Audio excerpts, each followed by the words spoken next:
This meeting of the Tyler ISD Board of Trustees was previously called to order. The presence of a quorum has been established. The meeting has been duly called, and the notice of the meeting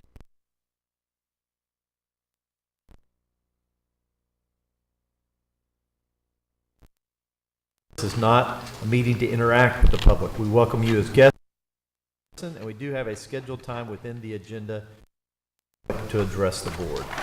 We'll begin tonight's meeting with the prayer and pledge of allegiance. Please stand. Please pray with me as I pray in my tradition. Heavenly Father, we come to you humbly to seek your guidance and your wisdom as we conduct our business here tonight. Father, this time of year, we're particularly mindful of your generosity towards us and towards your Son, who stepped out of heaven and onto earth humbly as a servant, Father. So as we lead and as we serve, may we follow his example tonight with a spirit of generosity and full hearts of love for our brothers and sisters and for the kids and staff of the school district. I pray all this in the name of Jesus, the power of your Spirit. Amen. Amen. Amen. I pledge allegiance To the flag of the United States of America and to the republic for which it stands, one nation, under God, indivisible, with liberty and justice for all. honor the Texas flag, I pledge allegiance to thee, Texas, one state, under God, one and indivisible. See how we all turn. We have no action coming out of executive session. First item then will be special recognitions.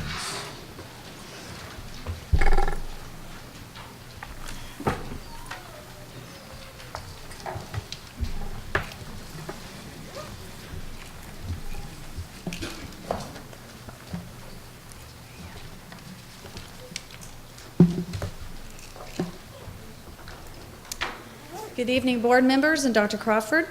Tyler ISD would like to recognize the efforts of our two district students of the month for December. Isabella Oliver, a 5th grade student at Andy Woods Elementary School, is the elementary student of the month. The secondary student of the month, is Angela Christman, an 8th grade student at James S. Hogg Middle School.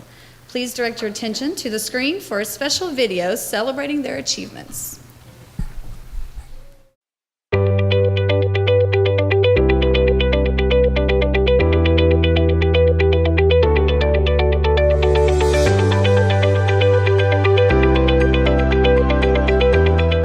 Tyler ISD would like to recognize the efforts of our two district students of the month. These students are selected based on 6 criteria: academic performance, effort, character, behavior, citizenship, and attendance. We would like to recognize Isabella Oliver, a 5th grade student at Andy Woods Elementary School, as our elementary student of the month. Isabella understands what it takes to be student of the month. It takes a lot of hard work, discipline, and lots of doing your work when you are told. And if you're told not to do something, then don't do it. And if you are told to do something, then you must do it. Isabella says her favorite class is math. She is also involved in safety patrol and flag patrol. She wants to be a scientist so she can continue to help others. Sometimes I think I want to be a scientist like a medical scientist that makes cures for diseases. Isabella has been at Andy Woods for all her elementary years. She explains it's a very special feeling. That means that you are part of the Andy Woods family, and if you leave, you will be missed, and it's like they want you to feel at home. Our secondary student of the month is Angela Crispin. She is an 8th grade student at Hogg Middle School. She has a rigorous class schedule and has many pre-AP classes. She is also involved in the AVID program, which she says has helped her in many ways. I have learned more of what college I want to go to. I have learned more of what I need for college. I have learned of how I can improve more to have a better success in my future. Angela says she has decided her future career and has identified colleges to attend as well. I want to be a professional photographer. And the college I want to go to, well, two main colleges that I wish to go to would be University of Art in California or SFA. Angela has advice for other students who would want to be Student of the Month. To keep your good grades up, to always behave well in class, always turn in your work on time, to just be friendly also, and be the best you can be. Congratulations to these students for their hard work, dedication, and leadership in the classroom. Their efforts are being recognized through TISD TV and sponsorship by Christus Trinity Mother Francis Health System.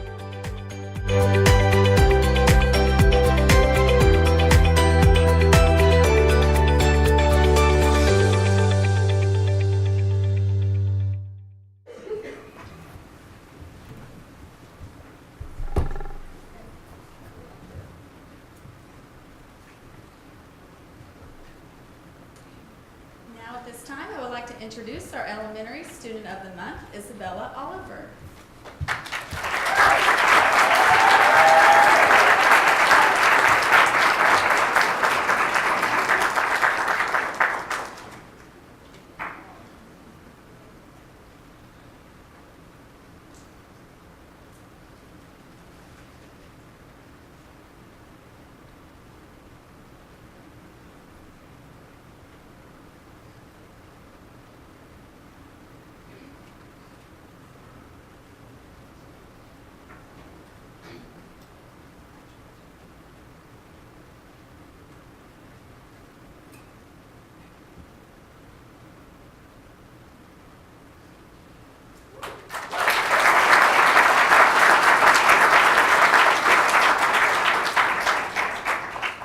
Secondary Student of the Month, Angela Crispin.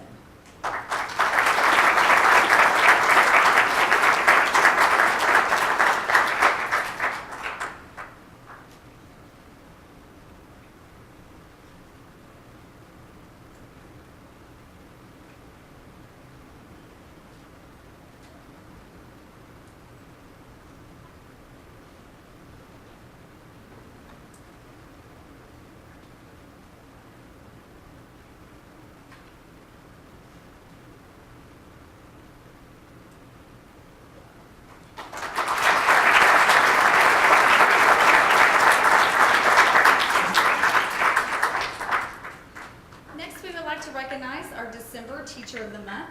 Congratulations to Derek Johnson, theater teacher from Caldwell Arts Academy. Derek has created a unique theater program for students that teaches skills that go beyond the classroom setting, and we are proud to recognize him this evening. Mr. Johnson.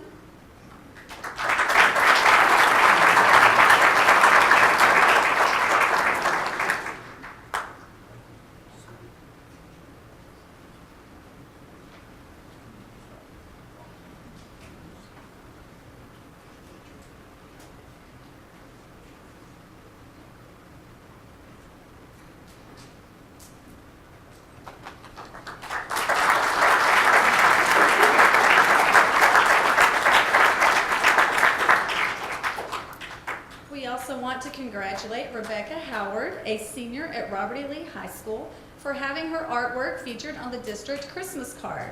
Rebecca, will you please come forward? Rebecca's artwork is now on screen.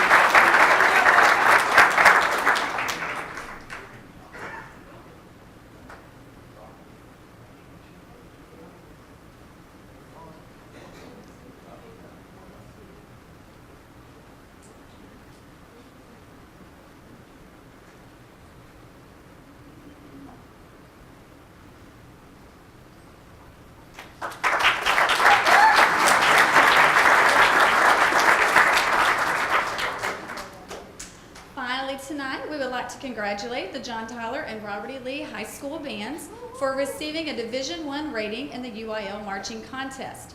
John Tyler High School Band is under the direction of Mr. Larry Wade, and tonight, Mr. Wade can come forward, and he is also accompanied by the band majors.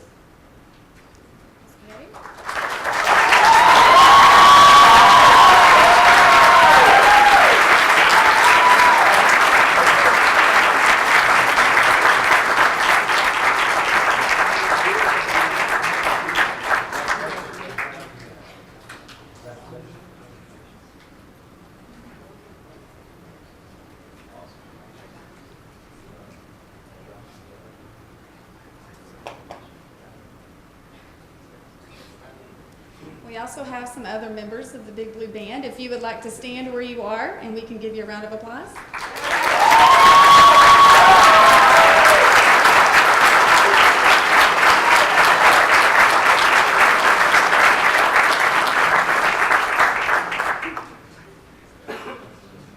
The Robert E. Lee High School Band is under the direction of Mr. Sam Labordas, who is also accompanied by his drum majors.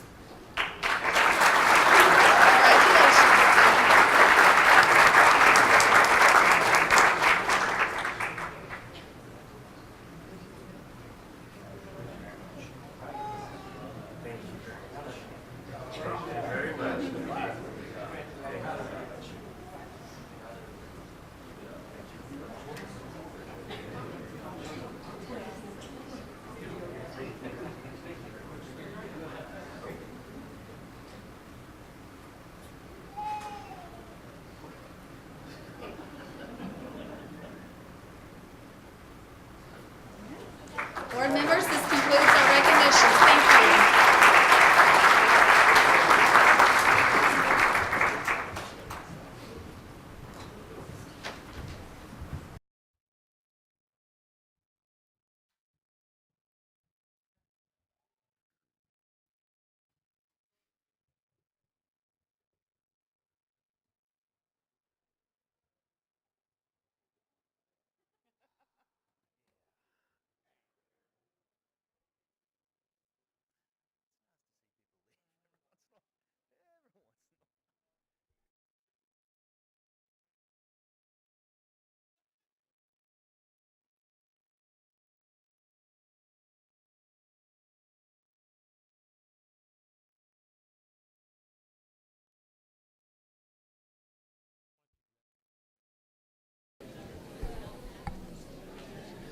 Okay, next on the agenda will be item 8A, approval of the minutes from the meeting on November 12th. Is there any discussion or changes to the minutes as presented?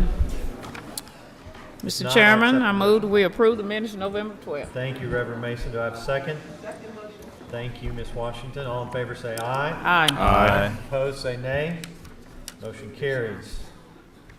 Next on the agenda is item number 9, public participation. We have one speaker who is registered. Mr. Brewer, please approach the microphone. You will have 5 minutes.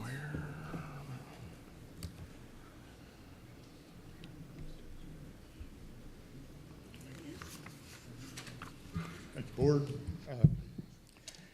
Let's see, a couple of weeks ago, our State Board of Education was voting to remove Moses from the TEKS. This is a manifestation of the same problem that this board faced several months ago. That was the name change of Robert E. Lee. It is wrong to change or erase our history. This board decided it was wrong to change the name of Robert E. Lee. The SBOE decided it was wrong to remove Moses from Texas school curricula. 75% of Americans think it is wrong to not teach the Bible in public schools. 96% of American English teachers say that students are disadvantaged if they are not studying the Bible. For example, there are 1,200 references to the Bible in Shakespeare plays. And then there's so many other books, Faulkner and who knows how many others reference the Bible, and these students won't understand unless they know those concepts. How many other authors will not be understood without an understanding of the original textbook of America? The Bible is being taught in Texas public and in Texas public charter schools, but it is not being taught in Tyler or any Smith County public school that I know of. It is being taught in District 7, however, in Kilgore, Eustis, Ore City, among others. One might ask why this is. Are Tyler parents not interested in teaching their children the Bible in Tyler public schools? Or is it that they just don't know that study of the Old and New Testaments is available to all publicly financed Texas schools? Since our founders and William Blackstone, who taught them, educated them, based our supreme law on the laws of nature, the laws of nature's God, and on the revealed law of the Old and New Testaments, how can your SBOE representative even let the removal of Moses be held to a vote at the state level at the Board of Education? How can none of your schools and no schools in Smith County be teaching the classes on the books on which our country is founded? Can it be that parents just don't know? Can it be that we haven't told them? Perhaps now is the time to tell them, and perhaps now is the time to teach our students. Thank you. Thank you, Mr. Brewer.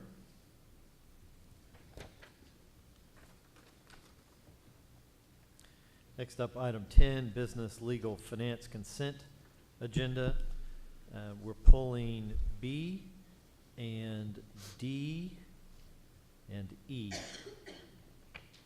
Any other items to be pulled? Any discussion on A, C, or F? If not, I'll accept the motion. Move we approve A, C, and F. Thank you, Mr. Watchman. Second? Thank you, Dr. Nation. All in favor say aye. Aye. Opposed, say nay. Motion carries. Item B, Dr. Crawford. Yeah, before we get on to B, just real quick, the reason we didn't have a continuous improvement component tonight to tonight's board meeting was tonight on our schedule is the annual review of the TAPER report. Texas, I don't know what the acronym is, but it's our normal, it's been. That's pretty refreshing. What is it now? Yeah, TAPER.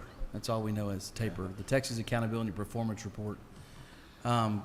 When we have to set the agenda, we have to do that a few days out. Obviously, by Friday, we met on it in the agenda meeting last week. Today, we received our TAPER report. Because it wasn't on the agenda, we cannot put it in front of the public tonight or in front of the board. So we'll do that in January. Okay, on to item B, consider approval of gifts and donations. You know, every time we get an opportunity to present this to the board for y'all to take action upon, we always marvel at how supportive our community is of our schools. And while we spend taxpayer dollars appropriately for extracurricular activities and co-curricular activities, such as athletics and other items, it's truly warming when we get an awesome donation like we're going to act on tonight, or we're going to present to y'all and y'all act on tonight for the arts. While we provide an exceptional arts program, the best in Smith County by far, and probably the best in East Texas, whenever a family comes forward or a business comes forward to provide $30,000 to the Caldwell Arts Academy, that's something to celebrate. And pretty cool thing. That's from Dr. and Mrs. Lasavage. That's right. Let me talk through it. Art Studio Supply for art supplies and equipment. Very proud to have them as our partners here. Again, $30,000 to an arts program to the Caldwell Arts Academy. It's a very generous gift.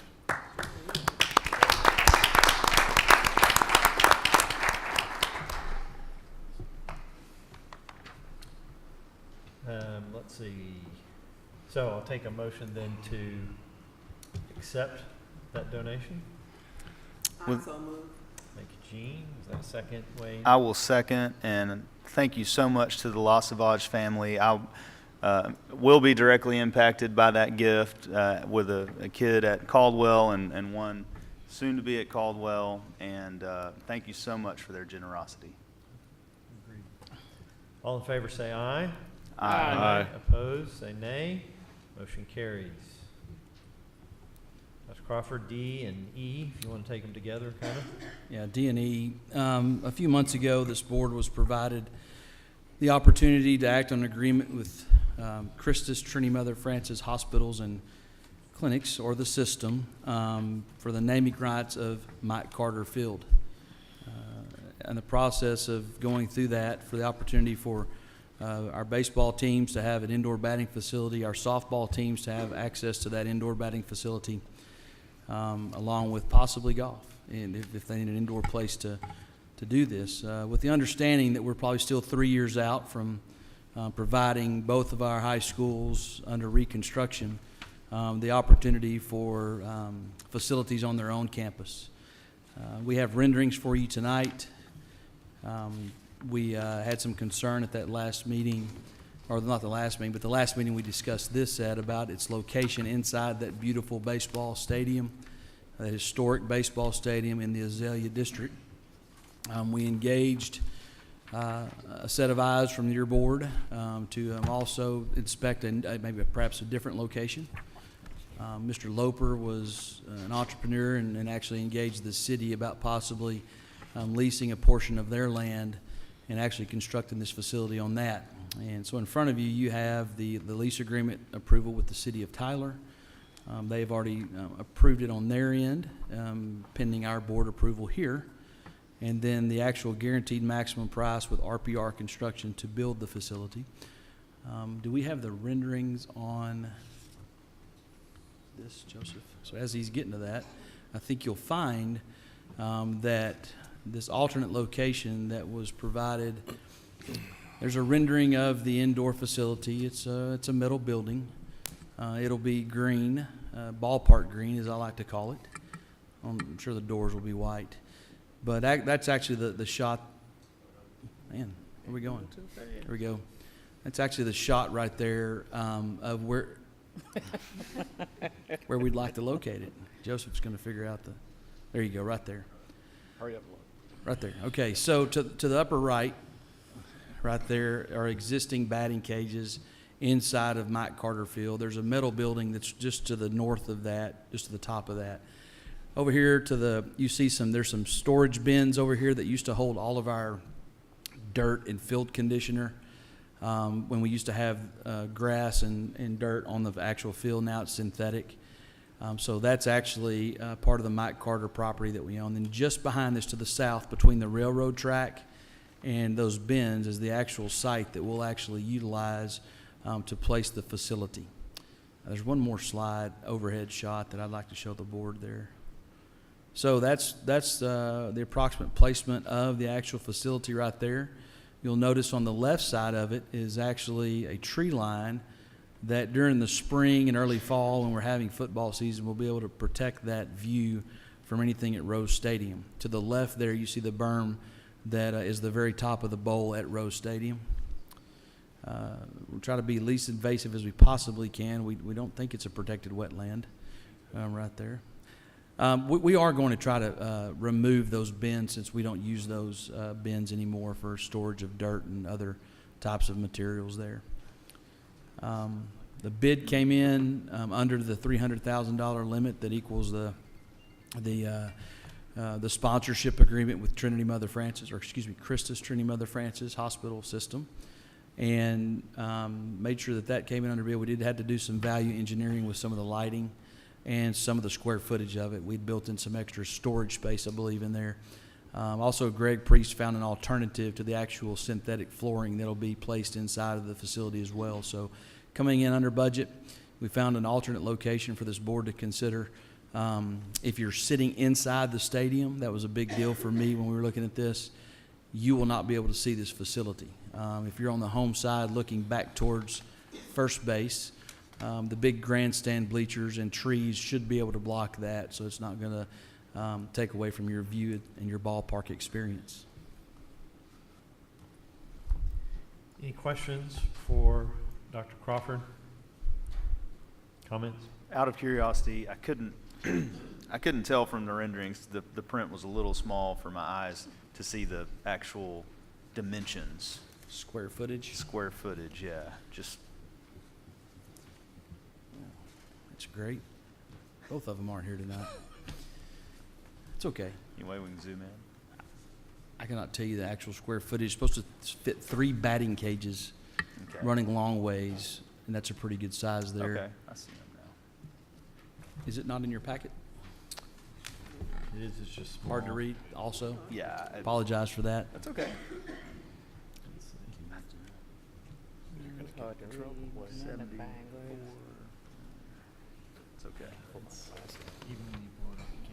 Not blurred. I'm sure it'll be adequate. I was really just curious. Yeah, so the specs there, if you'll see, there's a bullpen mount. I can't believe I'm talking about this at a board meeting.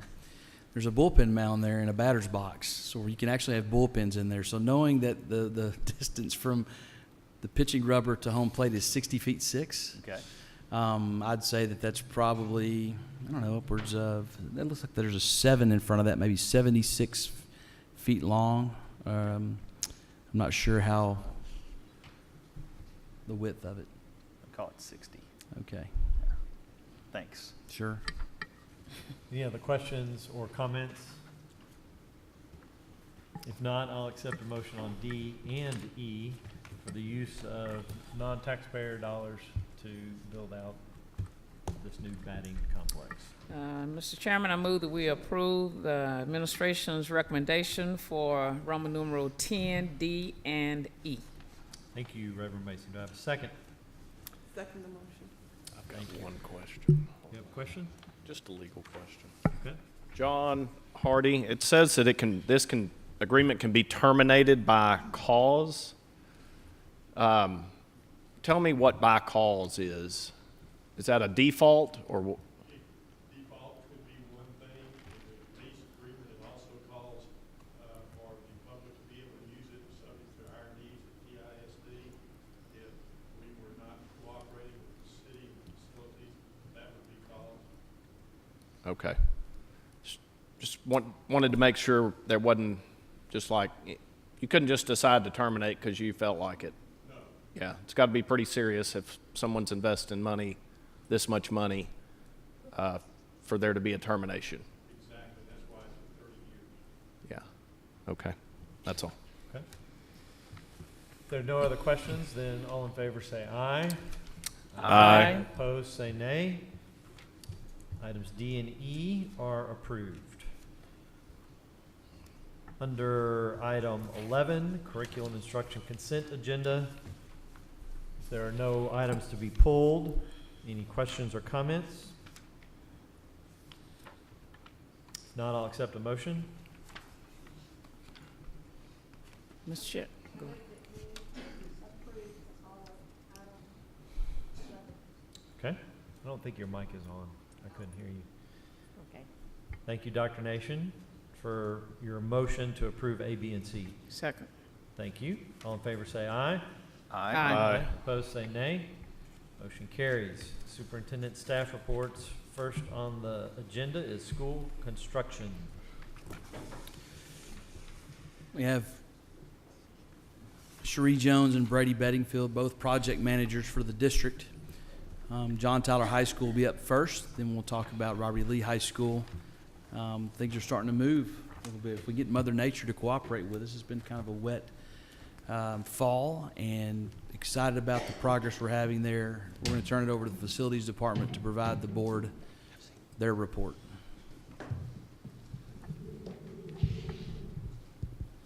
All right, good evening, Board. Good evening. And Dr. Crawford, thank you again for this opportunity to provide you with an update. Specifically, I'll speak about John Tyler tonight. We thought we'd start our presentation with a little glimpse into the future. This is walking up the main sidewalk to your new front entry.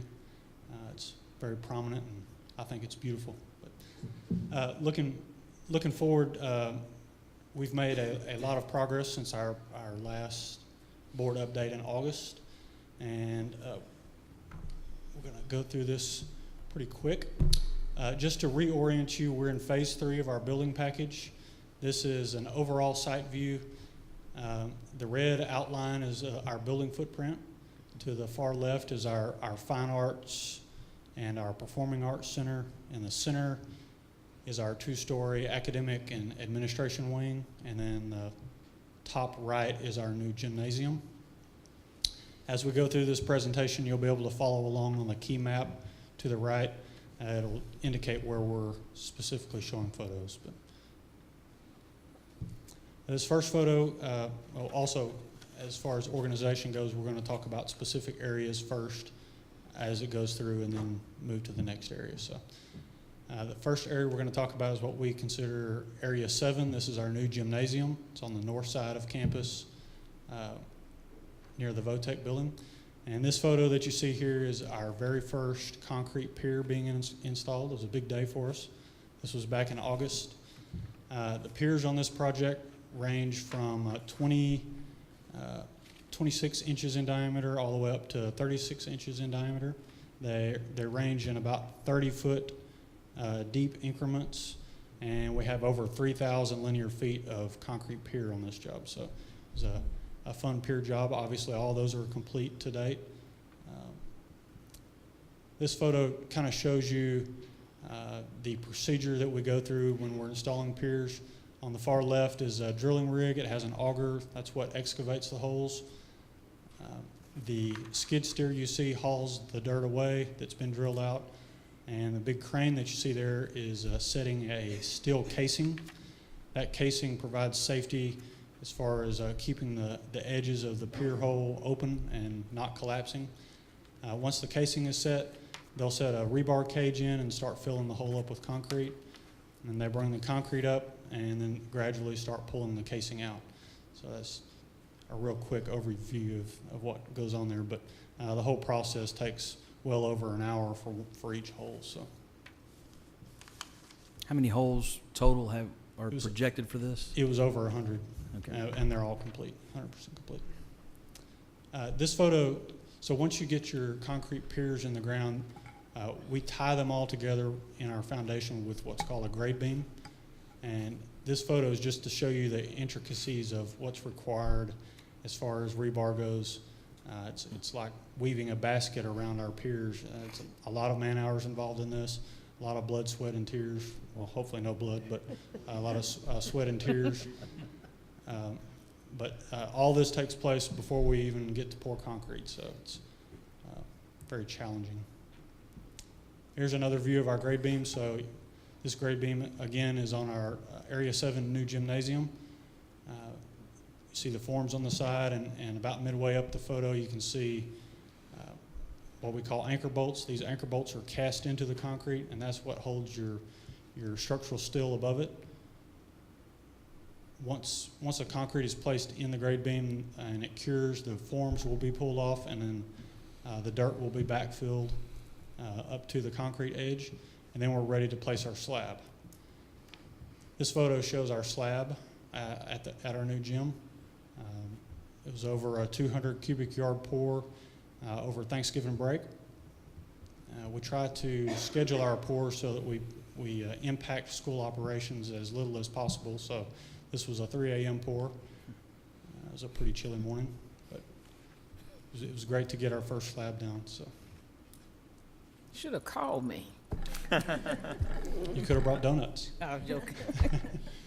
This is another photo of our gym slab pour. And this was a big day for us. We had a crane up in the air at John Tyler, and we were setting our structural steel columns. You can see a few of them sticking up there in the skyline. Once we get all the columns up, then we tie it together with our superstructure, which you see on the photo above. And then once all of our welds are inspected on our superstructure, we set the trusses to start framing up the roof. And we've also had the mason mobilized to the job. They've started building block walls around our gym. And then we've done metal decking. So as you'll notice, it almost looks like the metal decking is see-through. And when in fact it is, it actually has thousands of perforations in that metal. And that is for sound absorption. So I think that's a pretty neat photo. You can actually see through it. All right, now we're going to move up to the what I call the two-story academic wing. This is where I'm standing right now taking the photo is the new entry into our gymnasium. So I'm standing about the new vestibule. And this photo is just to show you that there are thousands of feet of PVC in the ground under the slab. The electricians and plumbers have been working feverishly to get thousands of feet placed. This is one of the first steps before we're able to place our slabs. This particular conduit goes from our Encore transformer to our new electrical room. And then this is some additional photos showing plumbing. This is near our science labs that are going to be on the first floor there in our two-story building. And this photo was for Mr. Loper, actually. He always likes to say he wants to leave it better for the next guy, and this photo is showing that. So what you're seeing there is caution tape, and part of the procedure when we're backfilling underground electrical is to bury it with caution tape. So a person that's unknowingly digging in that area hopefully contacts the caution tape before he contacts the electrical power. So Mr. Loper liked that photo. So. This is a photo showing our spread footings and our plinths. So in our two-story building, we have many of these spread footings, and this photo doesn't really do it justice, but that's about a 12 by 12 footprint, and it's about 5 foot deep. They get it excavated, put the rebar cage in, and then fill it up with concrete. And then our anchor bolts and our structural steel column will actually set on top of that pedestal there upon completion. And then obviously it's all backfilled with dirt. And this is just a photo showing all the foxholes where all of the footings go, just as an example. Another photo here, as discussed in our Area 7 gym. Once the piers are all complete, we're going back and tying them together with our grade beams. This was following a grade beam pour. This is right next to the competition gym to orient you. This was another 200-yard pour. This is after the concrete cured. We pulled the forms off, and then we're making preparations for the backfill. Once we get it backfilled up to the dirt line, we start placing the rebar for our first slab pour on our two-story academic building. That pour right now is scheduled for January 8th, right after the first of the year. And then immediately following cure, which will be about a week, we'll be standing up structural steel columns. So we'll have columns standing up mid-January here on our two-story building. So that'll be a pretty exciting time for us. In other things that I don't have photos for, we have a pretty major site utility job going on right now. We're placing a sanitary sewer loop and additional storm drainage. The facilities department is also working in the background right now. We're developing our FF&E package, which is our fixtures, furnishings, and equipment. We're getting those plans ready to issue out for bid in early 2019. So we'll get all of our furniture under contract, hopefully. We'll be bringing that to you to present. And we've also worked out our plan for our 2019 summer abatement projects. Just like last year, we'll bring a project for approval, and it will be another logistical move throughout the summer for us at both campuses. So. And then the last slide is to show you some efforts that our facilities department and our construction manager has made as far as our John Tyler CTE students. Our construction manager has actually presented a couple of classes, and our architects and engineers as well. We've provided job site tours to the building trades class, and in thanks, the students actually constructed a John Tyler Blue picnic table and donated that to our construction manager for their lunch. So we're actively engaging the students at John Tyler, and they're very appreciative. So with that, I'll take any questions, or I'll turn it over to Ms. Jones. Any questions? Just comments. I'm excited to see all that is taking place there on the campus of John Tyler High School. I drive by both John Tyler and Lee, and I was very excited to see the crane. So that was a good thing. So hope the community saw that as well, and to see the progress that is being made. And I'm really excited to know you're engaging our students. This is a learning experience, and that can be a classroom experience for them, and I'm excited about that. And let's just keep the progress going. Yes, ma'am. Thank you. Oh, is this going to be on our Facebook website or whatever, so that our community can see progress Absolutely. being made? Yeah, and WRL does a good job with updates for both projects as well, that we put on our construction website. So yes, Thank you. ma'am, it'll be on Thank there. Mr. Bedingfield, what I know we said January 8th is the big slab pour, right? Correct. We were kind of scheduled somewhere around Christmas. Did we have some weather stuff get in the way? That's correct. Unfortunately, Mother Nature hasn't really cooperated, but Yeah. But once we can get that slab poured and we start going vertical, I think you can see from the Lee project that you're about to see in a minute, we will start rolling. As long as we can get dry enough weather to get the heavy equipment out there to pour. So January 8th is the big day, Reverend Mason. 3 a.m. I'm sure is when they like to pour these things. So or earlier for this one, it'll be. We'll send somebody over to pick you up and, Yeah, right. and take you there. Okay. Brady, when do you anticipate, so it looks like we're a pretty good ways on the gym. When do you anticipate that specific part being done? We're scheduled What's to the turn that over in May. In May? May of 19. Okay, good deal. I keep assuring the community that when the doors of this school open and they walk in, they will not recognize the old John Tyler. And I'm sorry we have to keep saying that over and over again, because I understand that a lot of work had to take place before just to prepare the ground over there, because we're two-story? Yes, ma'am. So I think just to make sure we put this on the webpage so they can see it and are able to access it. And I know you're going to keep moving forward. Yes, ma'am. Reverend Mason? Yes, sir. Yes, and I still think we're going to be 2 years of saying it's going to be the same. And we'll also continue to say that we don't build high schools here except for once in about every 60 to 50 years. And so traditionally when we've thrown up these elementary schools or in a year, or we've thrown up these middle schools in 18 months, that's peanuts compared to the work that we're doing here. We're talking about almost adding 1 million square footage or renovating 1 million square footage as part of that as well.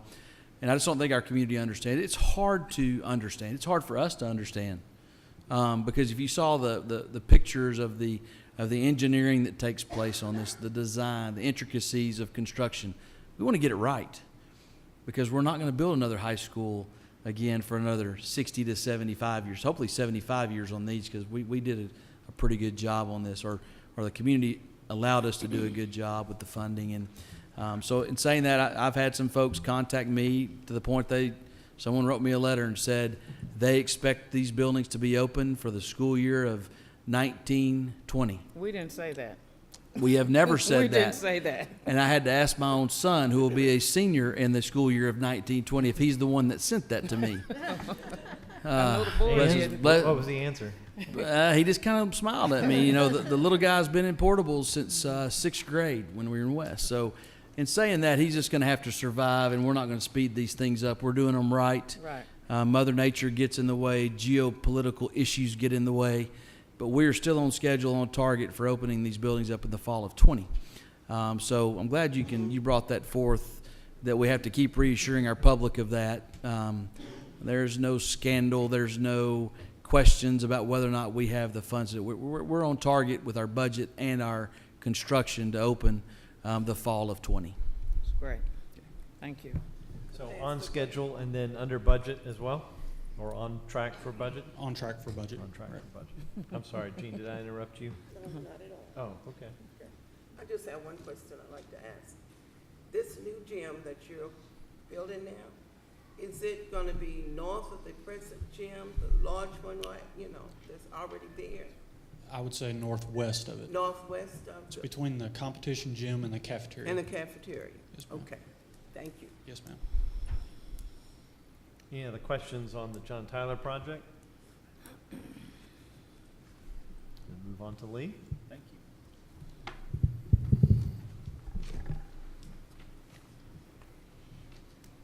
Well, Dr. Crawford, Reverend Hager, and members of the board, I just want to thank you for giving me the opportunity to just give you an update on how we're doing at Robert E. Lee. And as Dr. Crawford said, we are rolling over there. So I'm just happy to do the report for you today.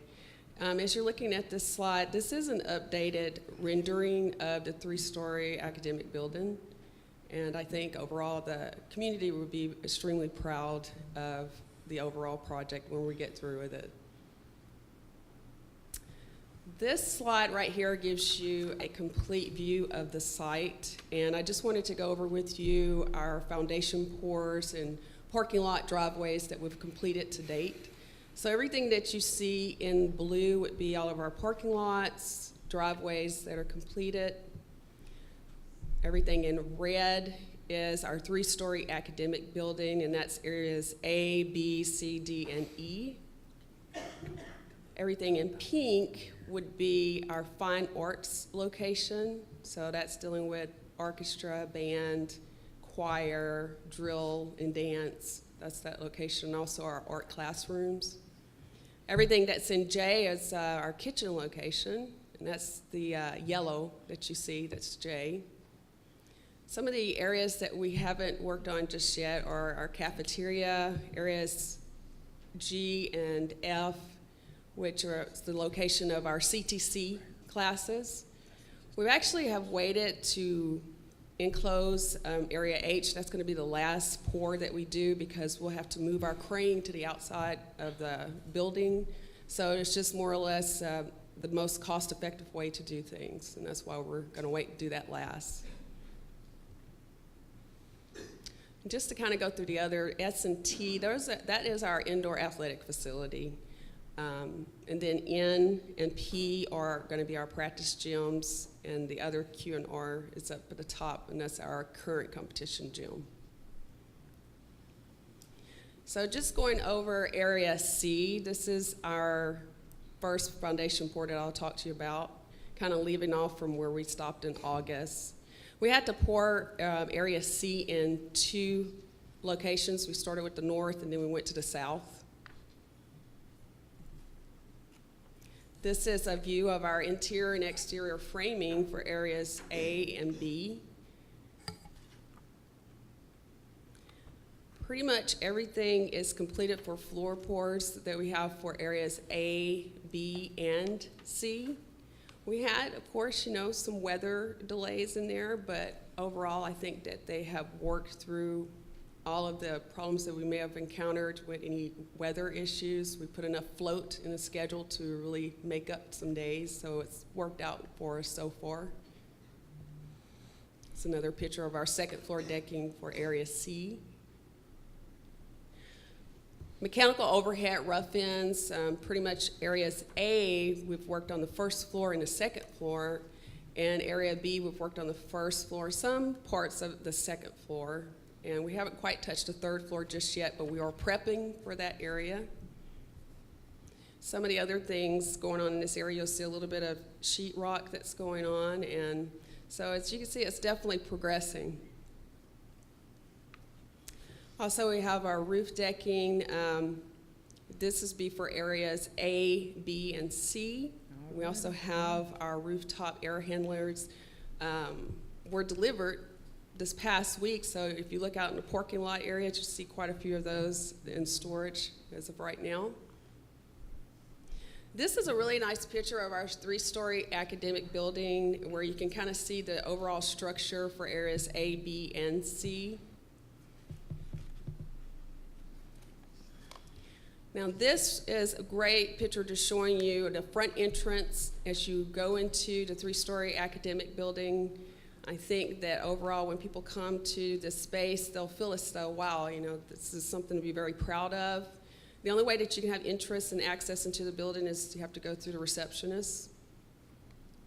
And it flows and continues to go on to where you see this beautiful staircase, and I think, again, it makes just a very strong statement of pride in a really big way. And the other thing that I really like about it is that there's direct access going straight through a focal point of the courtyard. And this is the courtyard which I'm referring to. This is a pretty big courtyard. Not quite the size of a football field, but it's pretty much half that size. It's 38,200 square feet. It's direct access for CTC classrooms, media area, art classrooms, and also the cafeteria. So, you know, if you're going to want to have classroom environment in this area, that would be great, or even eating lunch in this area, that's going to be great as well. We have, moving on, foundation pour for area D, and also our foundation pour for areas E.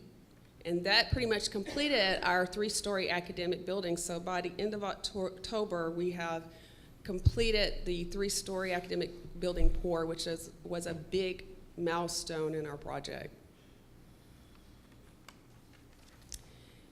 Our structural steel columns are were erected in this slide.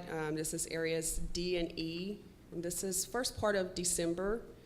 And as you can probably go by the job site now, you'll see they already have beams hanging. In kitchen area, this is area J, just showing you a little bit of what's going on in the exterior here. You have Tyvek up, and basically that's just a way to keep out air and water. It's great for making sure that you don't have any mold or rot in the inside of your walls. You also see where they have masonry going on, and it's showing you a connection to the band hall.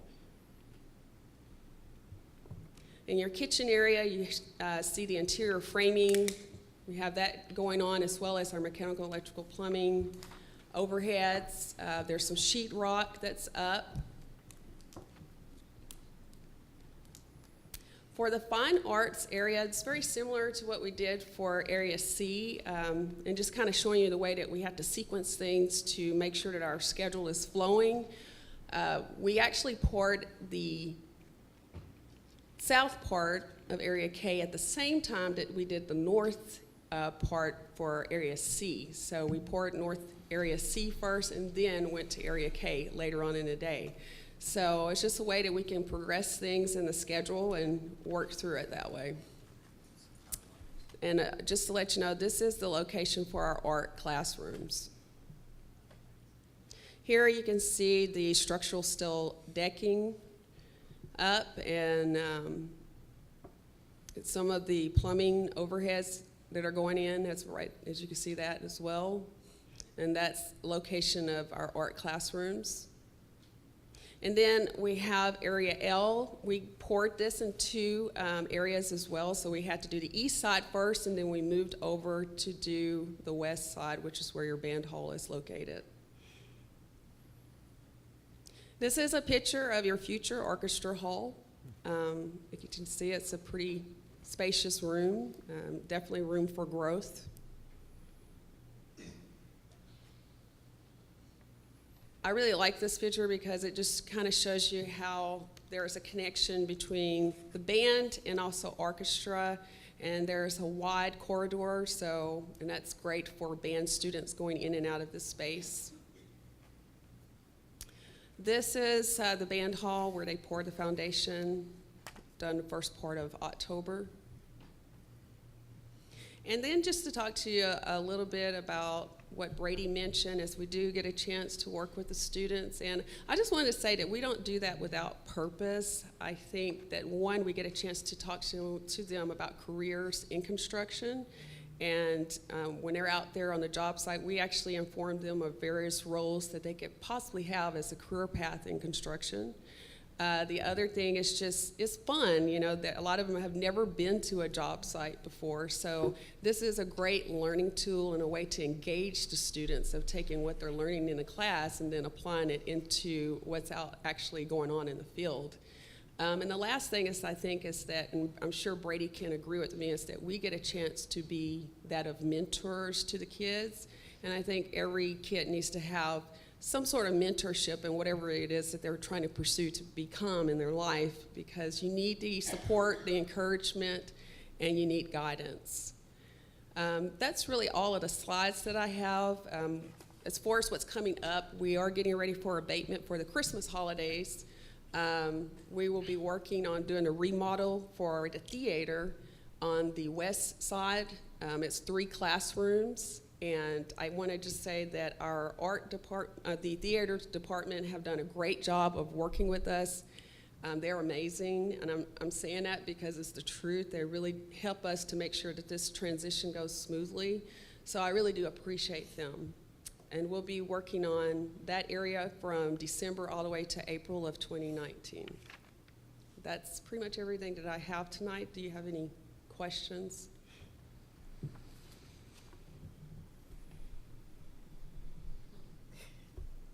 As I look at both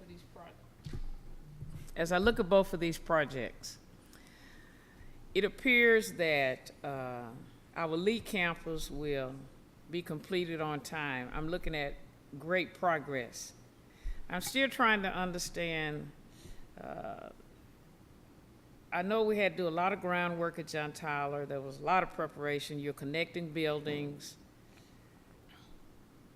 We're going to open John Tyler on time. Yes, ma'am. Yes, ma'am. Remember that we staggered the bidding, tried to overlay both of them at the same time and couldn't get efficiencies out of both. So we did stagger the bids on that. In saying that, it gave us time. That would have probably, if we'd have accepted the bid right away, that it meant John Tyler would have opened before Lee. So we're going to be able to meet our schedule about being able to open at the same time. There's a long way to go at Lee. I know that these pictures and what you're seeing with the naked eye, that's a massive rebuild. I mean, if you think about 90% of that is new. So yeah, you can get the structure up, but getting the insides and the guts of the buildings done, I can tell you from someone who's trying to build a house, it's taking forever to do that. It's going to take you a while to get the insides finished as well. So in saying that, I think that our schedules are still simultaneous as far as opening up the facilities at the same time. Is that a guarantee? I'm not going to guarantee anything, because I think if we guarantee something, then one's about to open up, we're not going to withhold the other one, because that's not I just don't think that's a very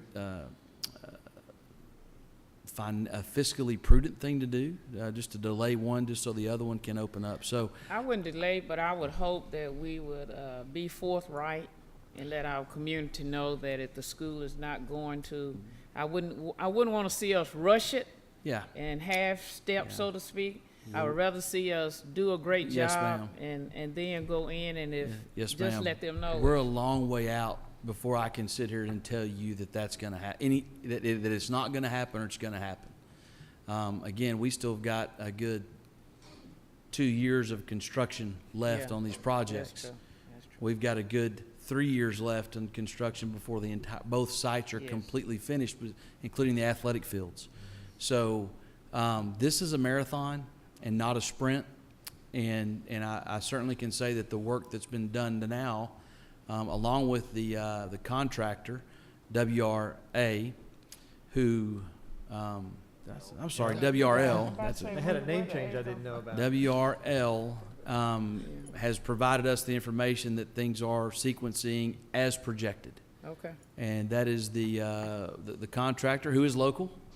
They're Tyler ISD taxpayers that are briefing us that they are on track. Yes, ma'am. Okay. And if we get delayed, we're not going to withhold that from y'all or the public. Right. According to the schedule, John Tyler occupies their new academic building prior to Lee, if I remember correctly. Is that correct? And then the John Tyler gym would actually be, the new gym will be the first building that will be occupied as part of this overall bond project, correct? That is correct as well. Yeah. So, although we started differently, it looks like John Tyler is sequenced to be able to begin to enjoy some of those buildings before Robert E. Lee will be ready. Yeah, the phasing is of such that we have to get that first gym done so that we can actually get to the the new locker rooms that are going to be constructed inside the building. Our locker room space inside of John Tyler, I don't know how we're operating as a 5A and 6A school at both locations. I'll just go ahead and say that. We are operating like we're a AA school district with the facilities that we've had for all of these years. So you got to get that first gym built at John Tyler so we can get inside, start building some locker space, renovate the other locker space as well. Simultaneously, we're working on the front part of the building. We got to get that finished so we can do some renovations on the inside. And so you're exactly right, Reverend Hager. Scheduling-wise, JT, the new academic wing, should be one of the first buildings we occupy as well. The arts facility is kind of on the back end, I think, past the reno. Is that correct, Brady? The Performing Arts Center actually turns over right after the academic. Excuse me. So So you'll be in a new facility there, your new auditorium at John Tyler. Pretty About much the same time about the that- same time Lee's is renovated. It's a very intricate and unique schedule that we have here that because of the commitment to stay fiscally prudent with our tax dollars, the amount of the bond that we went to stay on the same locations, we just got to preach patience, and that we're not going to get ahead of ourselves, or we're trying not to fall behind either. So There are a lot of intricate parts. I was explaining to a citizen that if we had just gone to a new site, that's totally different, but the citizens wanted the school to remain on the site where it was. correct. So it's a lot of adding on to and connecting to and Coordination. right. Yeah. I understand. Yeah. How many total phases of each project? Some crazy number. at John Tyler, we have 12 main phases plus some sub-phases within those 12. At Lee, it's really a total of 3. Right. That's pretty much the total. We are doing a great job managing a very complex project. And I think the whole community will be proud of these schools when they're finished. Yeah, one thing I think that strikes me, seeing structural steel go up and then seeing the renderings at John Tyler is both schools from the road, when they are complete, will have a very grand presence. And as you drive by as a taxpayer, a community member, or a visitor, you'll really be able to see how much this community cares about their high schools, and it's been a long time coming. And so I'm really excited about both of these, and thank you for your hard work. I know that's job security, 3 years. That's one project. Unless you mess up. Unless you mess up. Any other questions or comments on item A, school construction? Thank you very much. Thank you. Next up, quarterly investment report.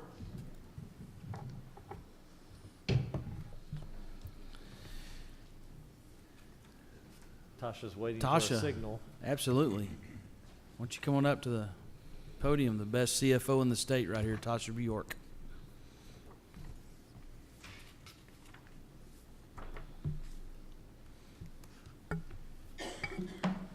Good evening. Good evening. This is the first quarterly report of the investments and the financials. So the investments, just a summary page is probably all you would be interested in, is that first page. And we have invested right now about $255 million. That's the bond and general fund debt service, all that. And we're earning around 2%.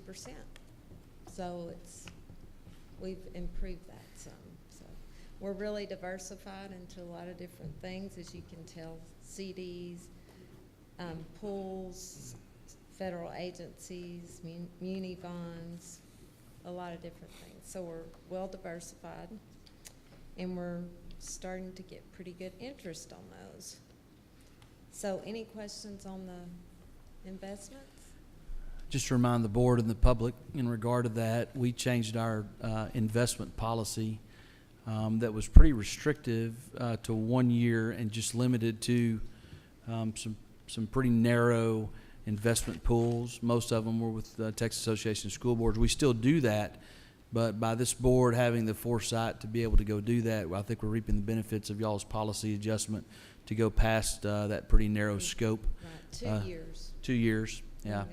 And certainly with the bond passage and us able to throw some of that money into some of these investment pools before we need to pull that money out to actually start using on construction, we have been able to reap some of the investments of that. So you've got some decent funds to add toward the construction of these projects.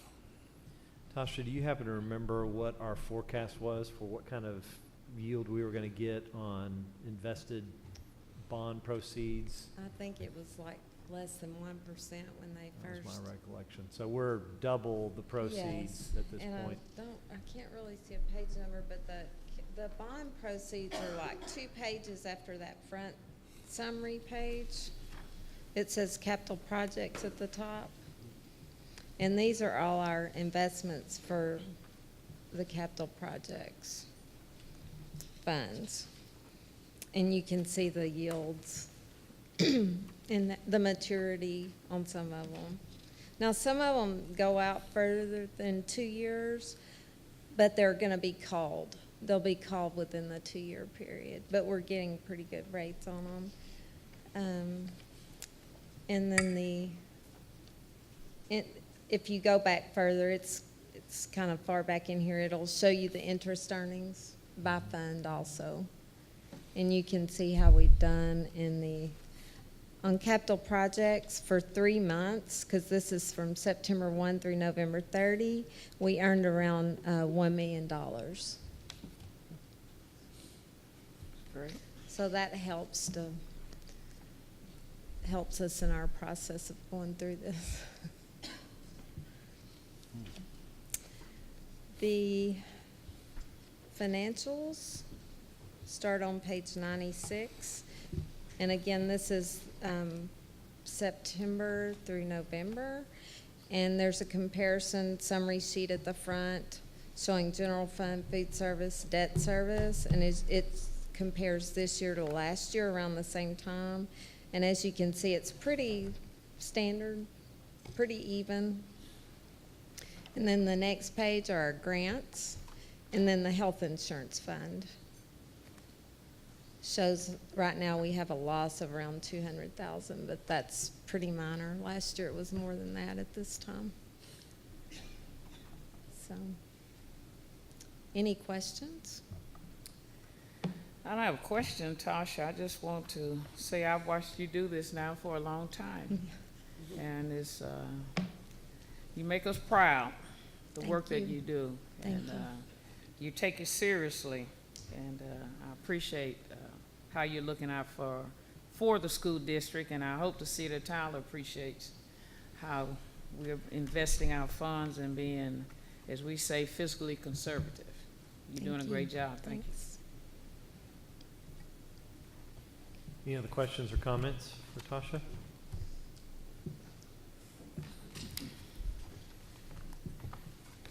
Thank you. Moves us to item number 13, a single item for discussion, which is the first reading of next year's calendar. Dr. Crawford. Yep. First, let me call your attention to the very bottom of that page. It says the contact person is Ronald K. Jones. And we're talking about the calendar. So, Mr. Bergfeld, if you have anything to talk to Mr. Jones about, you can do that. He's going to come get a microphone, because I told him to have the microphone next to him, but because he's going to have to sit at the table. No, you got to bring it over to the table since you. Okay. So, Mr. Jones is going to take the microphone over there. Per tradition, I'm going to kind of go through the calendar, and then he's going to kind of talk about the process and maybe answer some questions along the way. Because our community decided that they wanted to be a district of innovation and opt out of some statute that was deemed a little bit of a restraint for school systems to be successful, we appreciate that. We have members of that DOI in the audience tonight. We wanted to make sure and honor some of the things that we've had here traditionally in the calendar, try to accomplish some things that our teaching staff said it was important on their campuses, along with protecting some of the things here in the community that we value as far as those days off. And at the same time, make sure we had a good instructional calendar. That's our primary focus whenever we come to a calendar, a good instructional calendar that makes sense for us to be successful. We saw that last year. We feel like we're in good shape this year, and certainly want to do the same thing for next year. So You'll start in August of 2019. We'll just go through the calendar real quick. As I've told some of the board members or discussed with you, not only do we have instructional days that we have to use to drive this calendar, we also have days, I have the hiccups, it's contract days for our staff we have to meet. Our teaching staff is on 187-day contract. We have variations for administrative contracts. Some operate less, some operate more. But that 187-day contract really drives what we do. And so in saying that, to accomplish some of the goals that we'll talk about inside of this calendar, we begin teachers coming back with a teacher work day on August 8th, a professional development day on the 9th, 12th, 13th, another work day on the 14th. The 15th is another professional development day. And then on the 16th is actually district convocation, similar to this year as well. The first day of school for students is not the final Monday of the month, as statute states, because the District of Innovation allows us to actually start 1 week prior to that. We've tried our best and held a commitment to not start anywhere before that. We've talked to our local Chamber of Commerce as they backed the Texas Association of Business proposal to actually put the starting date in statute as the final Monday. But as you'll see in this calendar, I do think that travel and tourism industry, who is a big proponent of when that school start should happen, actually gets a lot of benefits out of Tyler ISD's calendar. September 2nd is Labor Day. That's a traditional day that school systems continue to take off. It's a good break after you've gone through 2 weeks of rigorous schoolwork for parents and students alike. October 7th is a professional development day. That date used to be around the 14th or whatever Columbus Day was. That was just a natural day for school systems to take off. And then this legislature came back and talked about more instructional days and more contract days for staff. We've tried to protect that date as much as we could, but it's at the same time our teachers advised us they would prefer for us to have that around the end of the first 6 weeks to go back and review what they've been doing with their students. We get to November. Thanksgiving is the last Thursday of the month. It's just crazy. This year it was very close where we had 4 weeks before we actually broke for Christmas. Next year it'll be 3 weeks, but the last Thursday of the month we actually have a full week of Thanksgiving there. Our teaching staff provided us that that was something that they'd like to protect. We tried to make that happen. Then we get to December. We actually have only 3 weeks between Thanksgiving and Christmas. And lo and behold, we have another 16 days, not 15, but 16 days of Christmas break.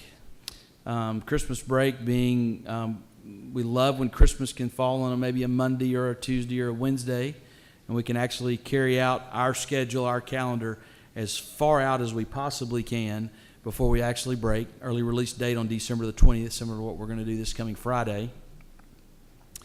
The break actually ends on the 3rd, but we go ahead and count the weekend. So not only are you going to get New Year's Day in the middle of the week, you get the 2nd and the 3rd off, along with those 2 weekend days on the 4th and the 5th, and we actually come back on the 6th. We should be pretty refreshed, Mr. Bergfeld, to win. Yeah. Between He said, speak for yourself. Between November and December, it's like 24 days off. Yeah. We should just maybe take the whole month off. I mean, like that. Don't start that. Why not? Yeah, why not? All right. Cancel Thanksgiving, just take December off. So then after 16 days off, we go 2 hard weeks of instruction. And then we have Martin Luther King Day right there for a little break. So we had to get our sea legs back underneath us. And we're going to take that date. But then you'll look in February. We'll be rocking and rolling during February. No days off in February. Yeah, but it's a short month. It's a short month. It's going to be a great month. Yeah. It's going to be a great month. Our advisory committee asked that we put spring break right there. You know, it's always weird about when you want to determine when you want spring break or not, because I've seen it snow and ice over in East Texas the 2nd week of March numerous times. So it's sometimes a spring break, it's sometimes a late winter break, depending upon how cold it is and how warm it is. So we'll have it at that time. Then we get to April, Good Friday. That is something that I was asked to protect when I came here as superintendent, and we were kind of rolling the dice, and we were making that a bad weather makeup day. And I said, we're gonna slay that dragon right now and quit rolling the dice, and we're gonna take Good Friday off. So right here in the buckle of the Bible belt, I did say Bible here at the podium. So at the buckle of the Bible belt, we're going to take Good Friday off.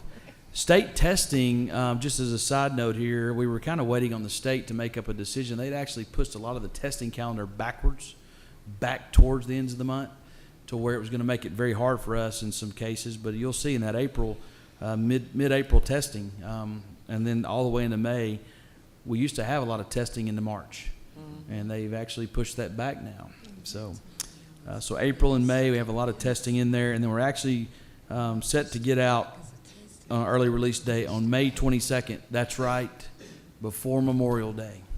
That was kind of what I was talking about as far as the travel and tourism industry. The way that we were constrained by the calendar, we would have actually had to come back in under the old system or under the restraint of statute, and the travel and tourism industry wouldn't get a full Memorial Day benefit from students and parents and staff possibly having an early vacation right there. So we're excited about that and being able to accomplish those goals. Once again, this year, or next year, just as we have this year, and just like we had last year, we have enough instructional minutes built into the calendar. It doesn't look like we need makeup days for any type of bad weather that we may receive. I'm not going to promise that, but right now it looks that way. However, we do have contract day obligations that we have for staff, that we have to meet with them. We're not going to give public funds on that. We do have work that we need to do contractually, and we'll do that. An interesting thing that we have is an actual May 26th professional development day. We have another professional development day here this year in this calendar, and we're looking at a district-wide post-season or post-year convocation event as well, like we do at the beginning of each year, kind of a wrap-up type of deal. So that's what we have as far as the calendar goes. I will open it up to any questions, and maybe Mr. Jones can answer some of those for you. Questions, board? One thing I noticed that maybe you could talk about is the graduations. Looks like May 13th through May 16th. And I know from my time on the board, typically it's June. It's the first week of June or the end of the first week of June where we're graduating kids, but it looks like there's going to be kids graduated a week before school ends. So can you tell us a little bit about that? Absolutely. I'm glad to answer the question. Dr. Crawford actually left me a little bit of room to talk right here, so I appreciate that. Well, this is the first time that we're really able to take advantage of what House Bill is 2016 gave us the gravity to do, the levity to do, as it pertains to students and their minutes of instruction. So they require us to have 75,600 minutes of instruction, and the seniors will actually have met that at that time. And that permits us time to have senior exams and all of those things and still meet that requirement. So we're taking full advantage of that this upcoming school year with graduations. It's kind of like when I graduated high school back in the day. You got a little extra time out. Good deal. Other questions? Let me dovetail to that. Oh. I think our teachers were interested in that. You've heard the term senioritis. Yeah, you've lived it. And so in saying that, I think there's opportunities for us for them to maybe be deployed inside of some other classrooms to help out whenever the students are not there, the senior students are not there. Plus, it gets the senior students out of our hair. There's a little strategy to that. And then you talked about the 4 different dates. Remember, right now we have 4 different graduations to conduct. We also thought it prudent that we do it leading up, or the week before the final week, which is right before Memorial Day as well. If the testing calendar would have come at us, we'd have still come at you with a graduation for the seniors the the Wednesday, Thursday, Friday, Saturday before Memorial Day. And we just think that's a good time to kind of cut clean right there instead of bringing everyone back to graduate. It's first class for early college. This will be their first graduating class. Wow. For early college, this year. Yeah. Dr. Crawford, you want to comment about the overall approval process? We're here at first reading, what comes next, and when will this be locked down? Yeah, I don't know if Tyler ever did this, but some districts actually have 3 different options out there to take surveys to vote on, but they're a pretty good process with a lot of membership on that committee to go through this process. And we know the 3 goals to protect, and I'm not going to give those in order because I don't want to make anyone a little concerned or Memorial Day, students out before Memorial Day is a big deal to our staff. I think it makes sense as an educator to cut that clean. We know there's a lot of wrap up that week of school. That's when Patriot Week will be conducted, the last week of school, like we'll do it this year as well. So we'll take care of all of our responsibilities with the Constitution and everything else you can imagine. We had a great run this year. Maybe even talk about Mr. Blackstone a little bit. I don't know. In saying that, also protecting Thanksgiving and Christmas. Those are valuable, and they should be. And we should be fortunate and recognize that we're fortunate to do that. So in saying that, that group put this one calendar together. Everything fits so that there really are no options to vote on. So this is a first reading. We'll actually post this on the website. Correct. Why don't you tell them about some of the other things that will be going on before we bring it back to them? Well, we'll have an opportunity for the community to provide feedback, and we'll also have an FAQ online as well for people to hopefully get some of the questions that they may have answered prior to submitting something to change on the calendar. Okay. Any other questions or comments? Thank you very much, Mr. Jones. Future business. Future business, January 17th, 2018, we have a board workshop.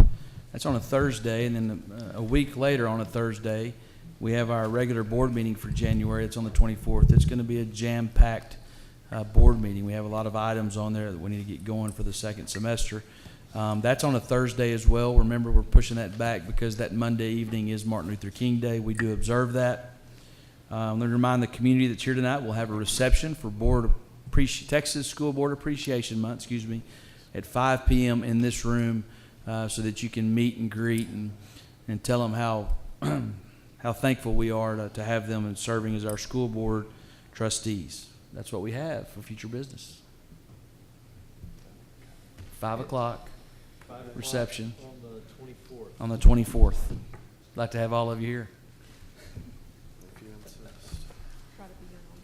Okay, that concludes our business for the evening. I'll accept a motion for adjournment. Mr. Chairman, I move that we adjourn. Thank you, Reverend Mason. Second. Second. Thank you, Jean. All in favor say aye. Aye. Aye. Opposed say nay. Motion carries. We stand adjourned. Thank you very much. Merry Christmas. Merry Christmas.